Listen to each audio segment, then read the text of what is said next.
Kama nitapata fursa ya kukushauri wewe katika masuala yako ya ujenzi, kwanza nitataka kujua kazi unaifanya na bajeti yako uliyotenga juu ya ujenzi unaotaka kufanya.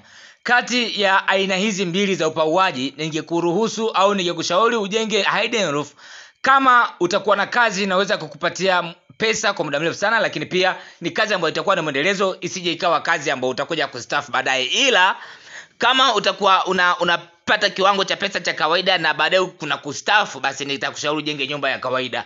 Hidden roof inasimama kwenye fashion, lakini ni gharama sana, na ndio maana nimekuletea hapa jengo la Farmers. Ni hidden roof nzuri la kisasa, kwa sababu hidden roof inasimama kwenye fashion. Of course, andaa tofali za blocks 2000, lakini pia bati 45 za futi 10 na mbao za kenchi 80 kukamilisha ujenzi wa jengo hili hapa. Hapo ndani kuna Farmers area kwa maana eneo la duka, lakini pia kuna sehemu ya basa kwa maana sehemu ya mwasibu, chumba cha mwasibu. Ipo store kubwa. Naposema store kubwa, basi ninamaanisha ipo store kubwa, lakini pia kuna ofisi ambayo ni self. Sawa, naposema ofisi ya Money Self na maana ofisi hiyo ndani humo kuna choo, inaweza kuwa ni ofisi ya manager na vitu kama hivyo.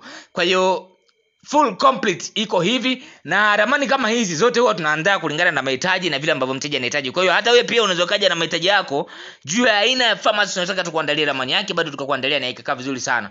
Kwa sababu ukiangalia hii hapa hatujaweka choo cha public, kwa sababu tayari katika eneo ambalo jengo linajengwa kulikuwa tayari kuna vyoo vimeshawekwa pale. Kwa hiyo ilikuwa ni katika kuboresha jengo maalum, lile jengo kuu ambalo ni dhumuni la watu kuweza kufika pale. Sawa. Kwa hiyo kuna baadhi ya vitu vingine havikuweka hapa kwa sababu kwenye compound huko ni kiwanja tayari vimeshaweka huko. Kwa hiyo kama utahitaji jengo la Farmers litakalokuwa kubwa sana likijumuisha vyote hivi ambavyo sijaviweka hapa kwa maana vyoo vya ziada kwa ajili ya wahudumu, basi inawezekana. Na ndio maana unaweza kuona hapo kuna mlango wa upande wa nyuma wa jengo ambako mtu anaweza akatoka nje kuelekea nje upande wa nyuma na akarudi ndani kuja kuendelea na shughuli zingine.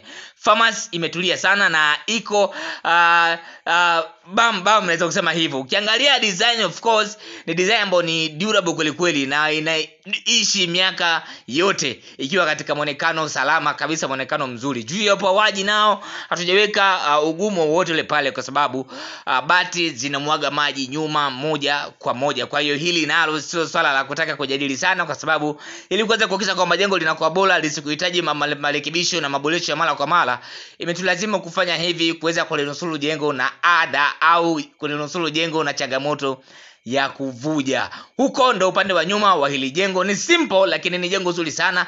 Kama una mpango wa kujenga Farmers, basi hii hapa ni kwa ajili yako na hii inakufaa sana. Unaweza kutuambia sifa za Farmers unazozitaka, tukaweza kudesign kulingana na mahitaji yako na wale watu ambao wanataka kuwahudumia. Karibuni sana na asanteni kwa kunisikiliza.